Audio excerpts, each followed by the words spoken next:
So hello and welcome back. तो आज की इस वीडियो में हम कवर करेंगे the chapter 8 of NISM equity derivatives exam, जो है लीगल एंड रेगुलेटरी एनवायरनमेंट। अब ये जो चैप्टर्स बचे ना तीनों, इसमें थ्योरी पार्ट बहुत ही ज्यादा है और इसमें से आपको जो क्वेश्चन है वो भी आ सकते हैं, क्योंकि जैसे कि मैंने आपको पिछले सेशन में बोल दिया कि जो प्रैक्टिकल पार्ट था वो पहले 5 चैप्टर्स में खत्म हो चुका है। अब जो भी है थ्योरी पार्ट, लेकिन ये सब जान लेना बहुत ही ज्यादा जरूरी है from the exam point of view as well as in the real life, क्योंकि जब आप ये पर्टिकुलर फील्ड्स में जाके काम करोगे तो ये सारे टर्म्स से अगर आप फैमिलियर हो so it will be very beneficial for you. So बस आज का लेक्चर सुनते रहो, आराम से मजे लो और एक पेन पेपर लेके बैठो, ताकि बीच बीच में अगर मैं कुछ इंपॉर्टेंट ऐसा बोल देता हूँ जो आपको ऐसा लगे कि एग्जाम में आ सकता है, so please note it down. बाकी जो भी डाउट्स है do let me know in the comment section. So चलिए let's get started with today's chapter 8। So सबसे पहले यहाँ पर इस चैप्टर में दिया गया है SCRA एक्ट के बारे में। जी हाँ, ये एक्ट बहुत ही ज्यादा इंपॉर्टेंट है। ये वही एक्ट है जिसके अंडर सेबी बना है, यानी सेबी भी एक एक्ट के अंदर रेगुलेटेड है जो है SCRA एक्ट, जिसका नाम है securities contract regulation act of 1956। ये एक्ट का मेन एम क्या है? The main aim of this act is to prevent undesirable transactions in the securities. जैसे कि मैंने कहा कि सेबी का सबसे इंपॉर्टेंट फंक्शन क्या है? To protect the interest of the investor, यानी इंडिविजुअल जो इन्वेस्टर है, इंडिविजुअल ट्रेडर है, उसका कोई भी नुकसान नहीं होना चाहिए, इसलिए उसको प्रोटेक्ट करने के लिए सेबी को बनाया गया है। और सेबी किसके अंडर रेगुलेटेड है? अंडर SCRA एक्ट, यानी सिक्योरिटीज कॉन्ट्रैक्ट रेगुलेशंस एक्ट, और इसका ईयर कौन सा है? 1956। ये बहुत ही इंपॉर्टेंट है, इसको याद रखना। It governs the trading of securities in India. The term securities has been defined in the section 2H of SCRA act. ये लाइन इंपॉर्टेंट है, ये MCQ में आ सकता है कि the term securities has been defined in the section dash of SCRA, so in the section 2 subsection H। And according to this act derivatives is defined as, derivatives ये act के अंदर किस तरह डिफाइन किया गया है? A security derived from a debt instrument, share, loan, whether secured or unsecured, risk instrument or contract for differences or any other form of security। यानी derivatives का फर्स्ट सेशन से हमने क्या मतलब समझा है? डेरिवेटिव किस चीज का होता है? डेरिवेटिव्स हमेशा बैक्ड होते हैं बाय देयर अंडरलाइंग एसेट। एक अंडरलाइंग एसेट होगा, उसके ऊपर अगर जो कॉन्ट्रैक्ट बन रहा है वो होता है डेरिवेटिव्स कॉन्ट्रैक्ट। फर्स्ट लेक्चर में हमने समझा था एप्पल और एप्पल जूस के एग्जांपल से कि Apple juice is a derivative product जिसका पूरा वैल्यू डिपेंड है on it's underlying asset which is the Apple. A contract which derives its value from the prices or index of prices of underlying securities is defined as derivatives in the SCRA Act.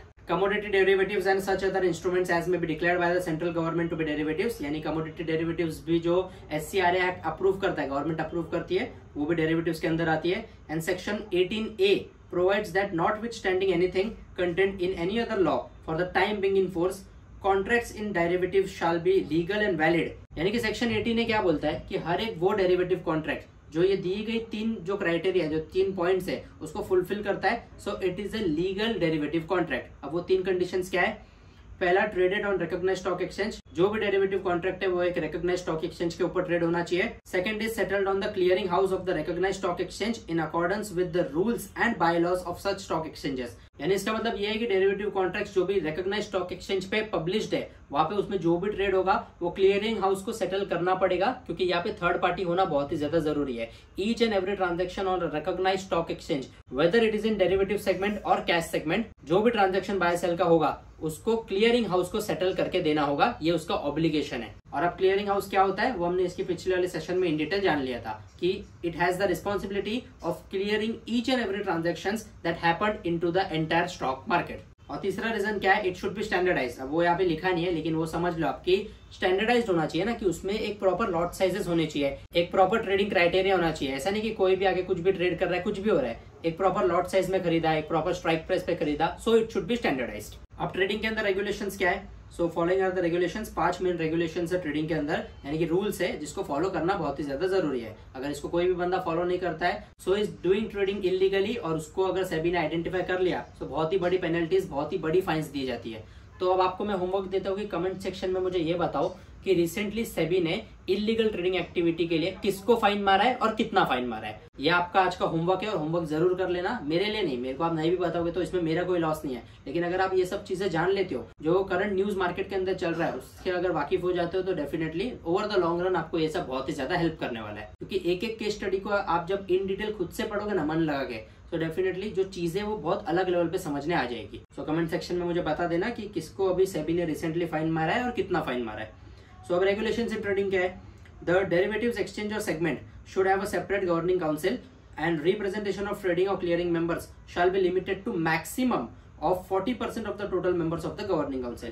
यानी हर जो derivative exchange है यानी stock exchange है, जो derivative का segment है, उसमें एक सेपरेट गवर्निंग काउंसिल होनी चाहिए। गवर्निंग काउंसिल यानी ऐसे लोग, ऐसी एक कमेटी जो उस पर्टिकुलर सेगमेंट के अंदर जो भी ट्रेडिंग हो रहा है, जो भी रूल्स एंड रेगुलेशंस है, वो पर्टिकुलर जो कमेटी है वो डिसाइड करेगी। यानी गवर्निंग काउंसिल क्या होता है? The one who govern something, यानी उनके जो लॉज है, उनके जो रेगुलेशंस है, वो लोग मिलके जो रूल्स एंड रेगुलेशंस बनाएंगे वो पूरे डेरिवेटिव सेगमेंट के लिए होगा और सभी लोगों को जो उसके अंदर ट्रेड करते हैं they need to follow that. और उसमें भी एक अंदर रूल क्या है कि गवर्निंग काउंसिल तो होनी चाहिए, लेकिन रिप्रेजेंटेशन ऑफ ट्रेडिंग और क्लियरिंग मेंबर्स, यानी जो एक्सचेंज के अंदर के क्लियरिंग और ट्रेडिंग मेंबर्स है ना, उनका जो पार्टिसिपेशन है वो पर्टिकुलर गवर्निंग काउंसिल के अंदर वो 40% से ज्यादा नहीं होना चाहिए। यानी समझो 10 लोग उस गवर्नमेंट काउंसिल में, तो उसमें से मैक्सिमम 4 ही लोग ऐसे हो सकते हैं जो ऑलरेडी उसी एक्सचेंज के अंदर ट्रेडिंग मेंबर है या फिर क्लियरिंग मेंबर है। बाकी जो भी 6 लोग है वो बाहर के होने चाहिए। गलती से यहाँ पे 4 की जगह 5 लोग ऐसे जो अंदर के आदमी है यानी ट्रेडिंग और क्लियरिंग मेंबर है, तो ऐसे केस में वो काउंसिल का कोई मतलब नहीं है और सेबी उनको भी फाइन करेगा।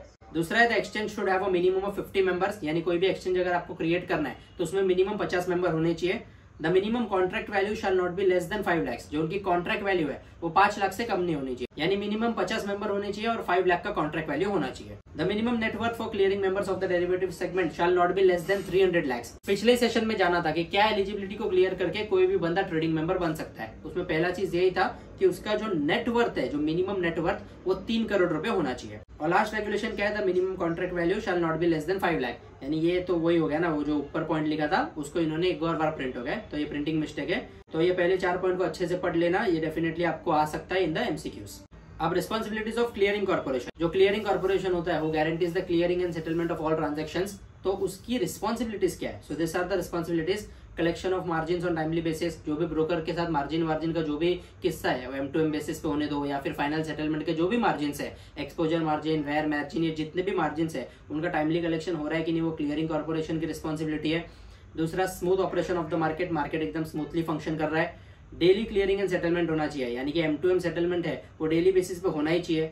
To act as legal counter party for every contract, कोई भी कॉन्ट्रैक्ट अगर मार्केट के अंदर हो रहा है उसका एग्जीक्यूशन, उनका क्लियरिंग, ये गारंटीड होना चाहिए from the side of clearing corporation. यानी इसमें काउंटर पार्टी रिस्क नहीं होनी चाहिए। किसी ने अगर बाय किया है और उसको आगे जाके सेल करना है तो वो सेल होना चाहिए। किसने पहले सेल किया उसको फ्यूचर में बाय करना है तो वो बाय होना चाहिए। ये जो भी सेटलमेंट है ट्रांजैक्शन के, ये पूरा गारंटीड रहता है by the clearing corporation. To monitor positions in derivatives and cash segment, इनको मॉनिटर करना पड़ेगा कि कोई मैनिपुलेटिव एक्टिविटी तो नहीं हो रही, कोई ऐसी इलीगल एक्टिविटी तो नहीं हो रही, कोई सर्कुलर ट्रैप ट्रेडिंग तो नहीं कर रहा। ये सब कुछ प्रॉपर मॉनिटर करने की जो रिस्पॉन्सिबिलिटी है वो भी क्लियरिंग कॉर्पोरेशन की है। Keep consistent record of margin at client level, कितने क्लाइंट की क्या मार्जिन है, उसका क्या लेवल है, या उसको मार्जिन ऐड करनी है, मार्जिन शॉर्टफॉल तो नहीं है, मार्जिन कॉल देना है नहीं देना, वो सब भी रिस्पॉन्सिबिलिटी क्लियरिंग कॉर्पोरेशन की है। Take care not to appropriate client margin against broker dues, जो भी क्लाइंट की मार्जिन है वो क्लाइंट तक ही रहे, उसको आप ब्रोकर का जो भी ड्यूज है उससे सेटल नहीं कर सकते।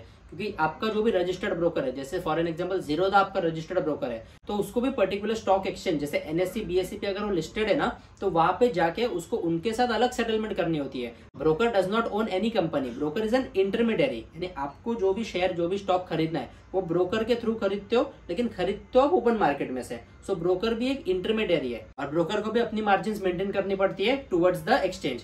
एक्सचेंज जो भी है वो क्लाइंट की मार्जिन ब्रोकर की मार्जिन से सेट ऑफ नहीं कर सकता, ये दोनों का रिकॉर्ड अलग होना चाहिए और इसको भी अलग रखने की पूरी जिम्मेदारी क्लियरिंग कॉर्पोरेशन के पास है। The clearing corporation can transfer client positions from one broker member to another broker member in the event of a default by the first broker member, यानी कभी कोई एक ब्रोकर का अगर कोई टेक्निकल ग्लिच की वजह से प्रॉब्लम हो गया तो उसके क्लाइंट्स की जो पोजीशन है वो दूसरे ब्रोकर में ट्रांसफर हो सकती है फॉर द टाइम बिंग। ये बहुत ही रेयरली होता है, लेकिन ये जो क्लियरिंग कॉर्पोरेशन है ये कर सकता है। अब एक बहुत ही इंपॉर्टेंट कंसेप्ट की तरफ जाते हैं जो है TGF यानी ट्रेड गारंटी फंड।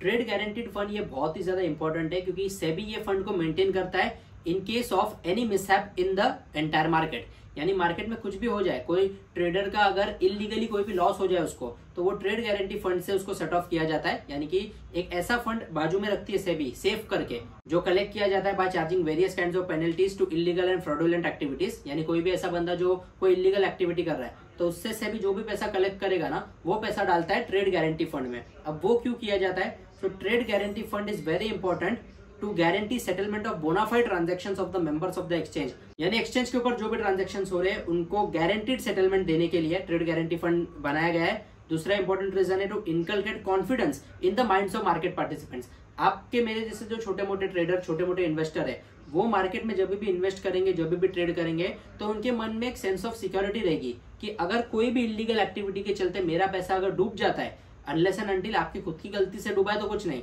लेकिन एक्सचेंज की गलती की वजह से या कोई ब्रोकर की गलती की वजह से आपका पैसा अगर डूबा है, तो आपको वो पैसा रिकवर हो जाएगा फ्रॉम ट्रेड गारंटी फंड, क्योंकि सेबी वहां पे बैठा है to regulate all the activities of the market. और अगर इसमें आपकी गलती नहीं है और तो भी आपको लॉस हुआ है, so definitely trade guarantee fund से आप वो पैसा ले सकते हो वहां पे कंप्लेंट करके।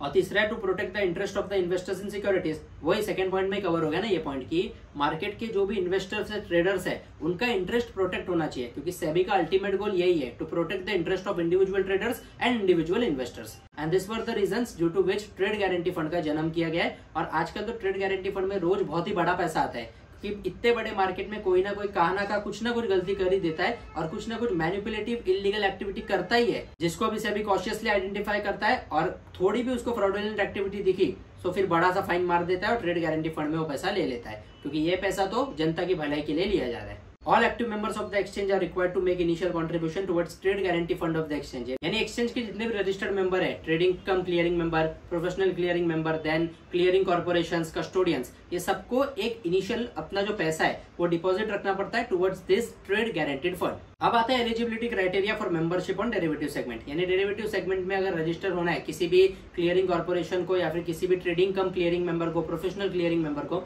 तो उनके लिए क्या है eligibility. So eligibility criteria for membership, balance sheet net worth requirement. Balance sheet किस तरह होनी चाहिए? SEBI has prescribed net worth requirement. जैसे कि हमने डिस्कस किया कि अगर क्लियरिंग कॉर्पोरेशन बनना है, क्लियरिंग मेंबर बनना है, तो 3 करोड़ का इसका जो नेटवर्थ है वो होना चाहिए।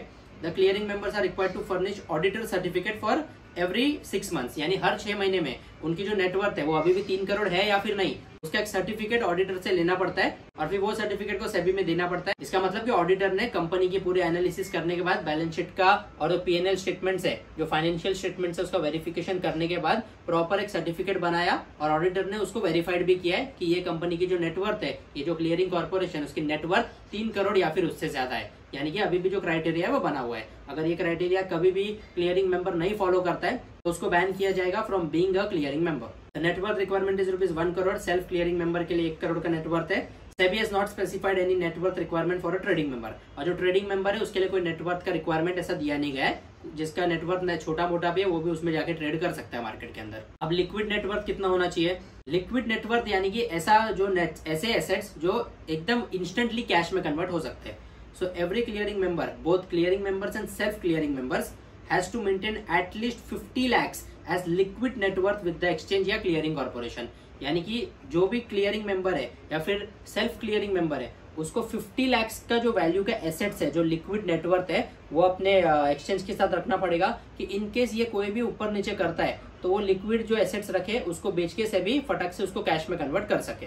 90% तो एसेट्स की जगह पूरा 50 लाख का कैश ही रखा जाता है, क्योंकि सेबी थोड़ी अगर इसने कुछ गड़बड़ की तो सेबी जाके पहले एसेट्स बेचने लगेगा। तो ये बोलने के लिए लिक्विड नेटवर्थ है यानी लिक्विड एसेट्स यानी कि कैश ही वहाँ पे रखा जाता है 50 लाख रुपए का। सर्टिफिकेशन रिक्वायरमेंट क्या है इसमें? The members are required to pass the certification program approved by SEBI। यानी कि इसकी एग्जाम्स होती है, वो सेबी की जो भी एग्जाम रखेगा वो उसको पास करनी होगी। Further every trading member is required to appoint at least 2 approved users who have pass the certification programme. यानी जो भी ट्रेडिंग मेंबर है उसको ये रिक्वायरमेंट है कि उसको 2 ऐसे लोग अपॉइंट करने पड़ेंगे और जिसने वो एग्जाम्स पास की है, यानी वो सर्टिफिकेशन सेबी का उनके पास है to become a trading member or clearing member or self-clearing member of the market. Only approved users are permitted to operate in the derivatives trading terminal। यानी कि जो भी इसका ट्रेडिंग टर्मिनल है वहाँ पे अगर आपको काम करना है तो आपको सेबी अप्रूव्ड, सेबी रजिस्टर्ड बनना ही होगा। So with this we have completed chapter 8 of legal and regulatory environment। अब 2 ही चैप्टर्स बचते हैं यानी 9, 10, 10 वो एक बार कंप्लीट हो गए तो उसके बाद हमारा जो भी 10 के 10 चैप्टर्स है वो इन डिटेल NISM के कवर हो जाएंगे। उसके बाद मैं आपको जैसे कि मैंने प्रॉमिस किया है कि 100 क्वेश्चंस का मॉक टेस्ट आपको दूंगा, सो वो भी डेफिनेटली आ जाएंगे जहाँ पे हम साथ में एक क्वेश्चन का आंसर इन डिटेल देंगे और उसके बारे में जो एक्स्ट्रा कंसेप्ट है वो भी जानेंगे। सो बाकी ये वीडियो का अगर कंटेंट पसंद आया तो please like it, share it and subscribe the channel for more. This is Mohit Lamba signing of.